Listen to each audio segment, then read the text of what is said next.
Hey folks, Darren here, Mr. Sandsman. Welcome back to the channel.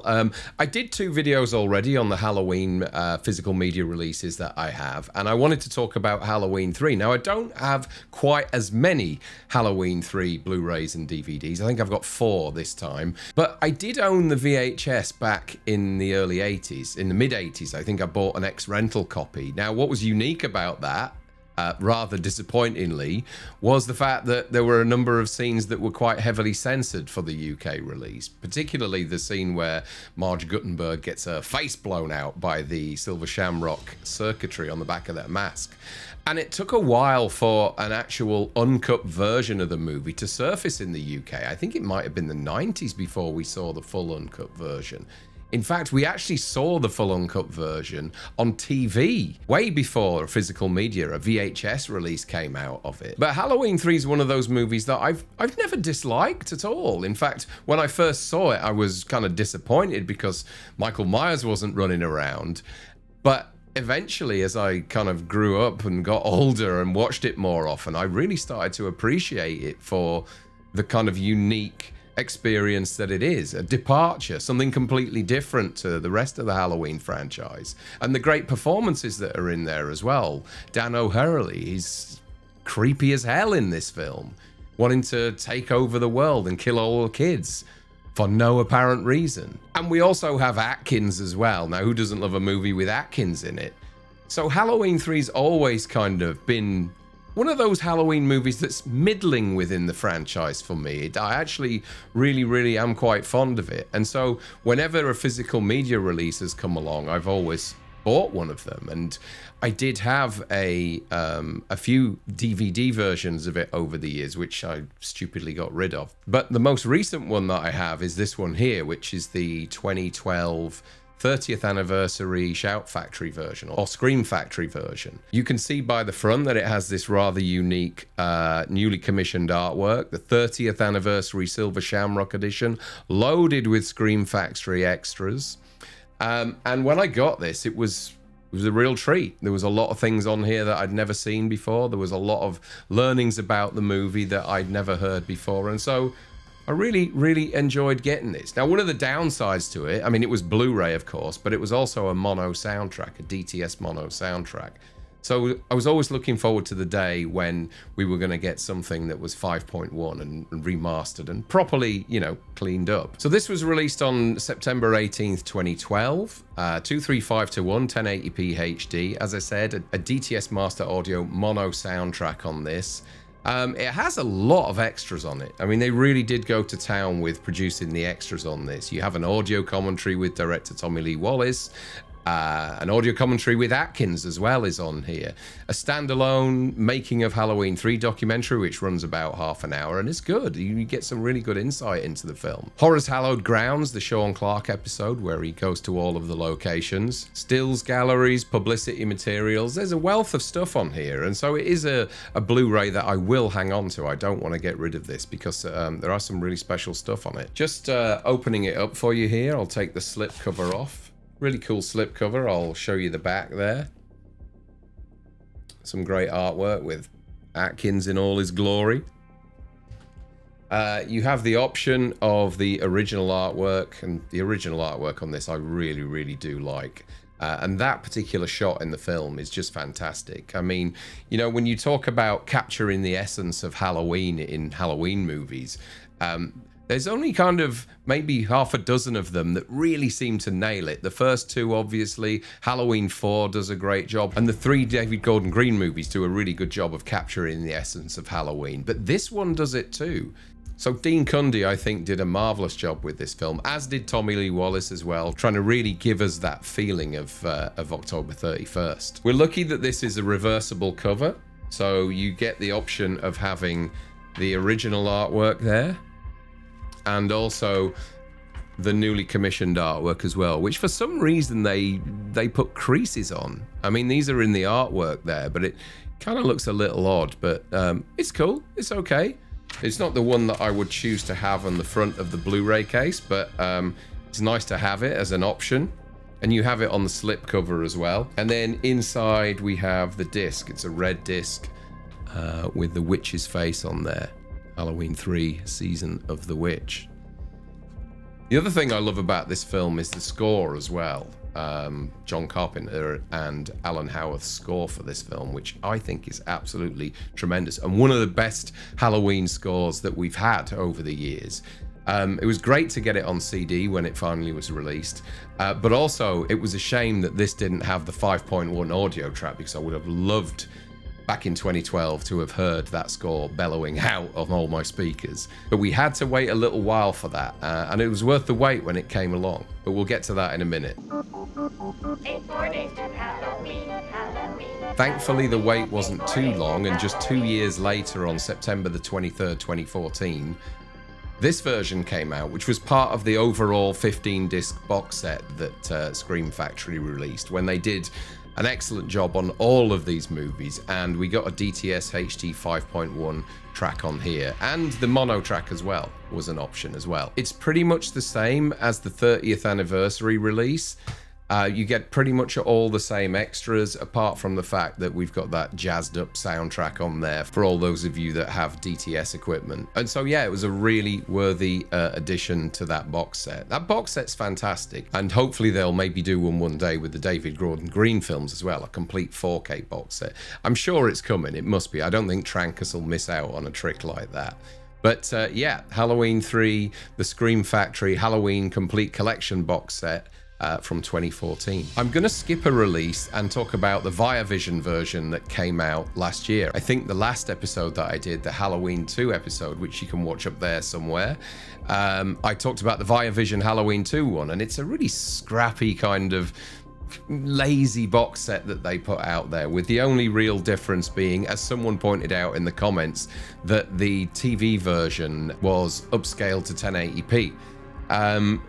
With this one, with the Halloween 3 one, you get the better lenticular cover. I think the one on the Halloween 2 one was a bit naff, whereas this one's pretty good. It has a little bit more depth to it, and I love that imagery from the Halloween 3 US campaign, because the UK campaign was something different when it was in cinemas, which I can show you right here. Was this mask, which obviously is a close-up of one of the Shamrock masks.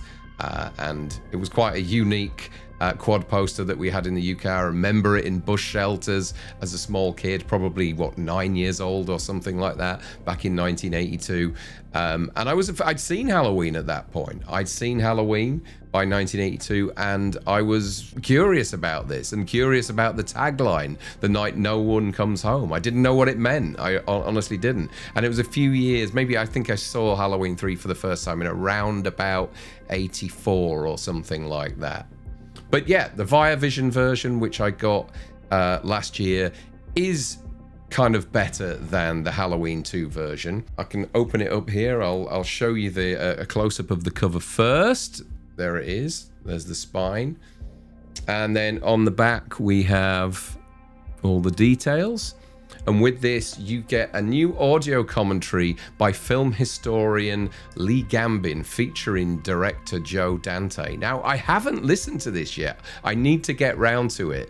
But the reason behind Joe Dante being on there was he was one of the guys that was signed on to direct this originally and then had to pull out. But yeah, he was originally going to direct this film before Tommy Lee Wallace.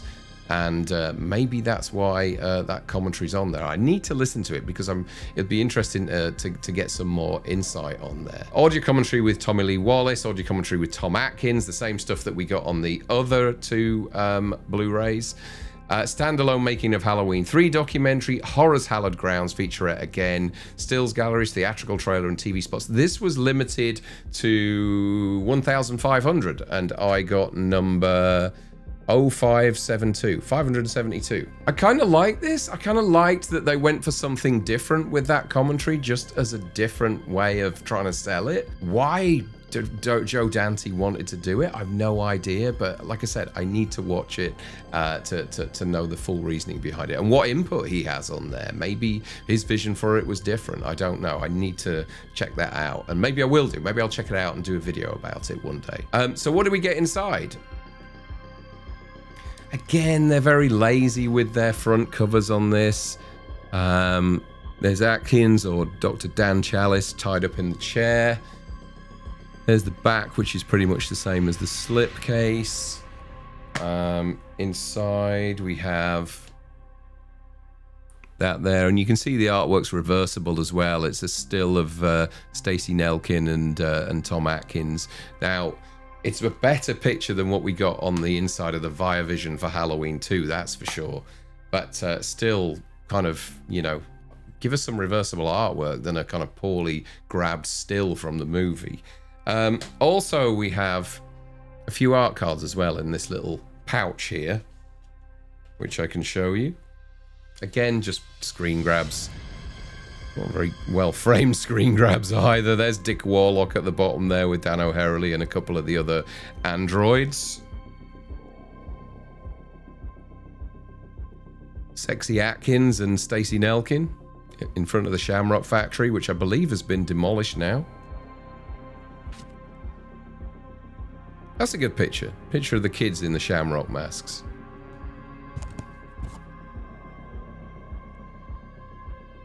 Dr. Chalice tied up again. Some of the special processing, I guess. And there's little Buddy Kupfer. Was it Buddy Kupfer his name? I think so. So yeah, I guess a little more effort went into this one than the Halloween 2 one. Still not a great package, but nice to have, I guess, just as a kind of milestone in the Halloween 3 physical media timeline. But as always, the go-to is going to be the Scream Factory 4K, which came out in 2021. Redone in Dolby Vision and HDR10, it absolutely looks fantastic. I really enjoy watching this version. But the one thing they didn't do is add a Atmos track on like they did with Halloween and Halloween 2. So you do get the DTS HD Master Audio track on here though, but you know, stick that Atmos track on there. We want Atmos tracks on these things. Our TVs are equipped for this, and unfortunately I'm a Sonos user, so they don't process DTS HD Master Audio at the moment until they give in and pay for that license fee. But yeah, the picture quality on this was fantastic. I was really pleased with it when I saw it. Extras wise, you get the audio commentary with Tommy Lee Wallace, the Atkins commentary as well, a standalone making of Halloween 3 documentary, which I think is on the other discs, Horror's Hallowed Grounds featurette with Sean Clark, Tricks, Treats and Terror, the Masks of Halloween 3 featurette, Makeup from Scratch with Tom Berman featurette, and then all the usual teaser trailers, TV spots, and like I said, a new scan of the original camera negative, which was supervised by Dean Cundy. So yeah, definitely, if you're going to buy Halloween 3, go for this one. This is the one that looks absolutely tremendous, and you know, it's that HDR10, the Dolby Vision that really work for a dark movie like this. So I couldn't recommend it more. Again, you get the reversible artwork. I'll just show you that inside. So you get that there. More Atkins on the back there, poised and ready for action. And then the original artwork, which again, I think is fantastic. Always going to keep it with the original artwork on. But I do like the slipcase. I do like the fact that they gave us some alternate newly commissioned artwork for this series of Blu-rays, 4K, sorry. And then the two discs, the Blu-ray with the Red Witch on there and the Silver Shamrock masks on the 4K Ultra HD. So that's it, folks. That is my Halloween 3 collection. Definitely recommending this one. Although the other ones, particularly the 30th anniversary one, that one there, because for nostalgia reasons, when we got all those great extras, that's a favorite of mine as well. Halloween 3, like I said, it's one of those movies that I can go back to repeatedly. I think that there are people out there that really don't like it. There are people that are on the fence about it, but I'm one of these people that over time have really come to appreciate how unique it is, and it's actually quite scary in parts as well. I think it genuinely does conjure up Halloween really well, and it has Atkins, you know, Atkins at his peak Atkins, which we all love. Fog, Night of the Creeps, Halloween 3, all those great movies. He was that Carpenter regular for years, and It's just great to see him in this. It really is, and great to meet him in person as well. Frank and I from the Slaughtered Lamb, we went to Halloween 45 a few years ago and had the great opportunity of having a drink with him in the bar from Halloween 3. I'll put a picture up here. The Buccaneer.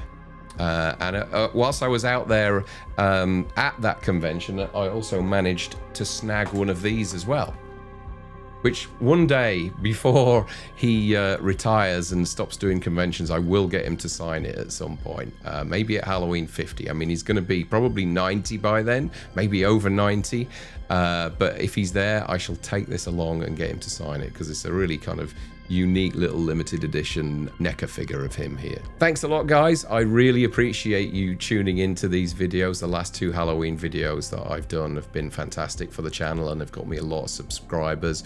I don't know how far I can go with talking about my Halloween physical media collection, because as we get to the middle of the collection, the kind of Halloween 4, 5, 6, 7, I don't have quite as many versions to talk about. If you want me to carry on talking about the versions that I do have, then stick a comment down below and I'll continue. But my Halloween collection becomes few and far between, because I'm more of a fan of the earlier Halloween films than I am the latter ones. Although I don't mind the David Gordon Green trilogy, and I have the steelbooks and regular releases and things like that I can talk about. If you want me to, let me know down below. Also, let me know down below which version of Halloween 3 is your favourite, and if you're a fan of the film. If you're not a fan of the film, let me know in the comments as well, and tell me why you're not a fan of the film. I get it that some people don't like it. It's a diversion to what we're used to within the Halloween franchise, but I think it was cool that they tried something new, and it's a shame that they didn't kind of push that forward even more. Maybe they will in the future, who knows. But yeah, thanks a lot, guys. Thank you for watching these videos. Thank you for liking them. And if you haven't subscribed yet, maybe consider it.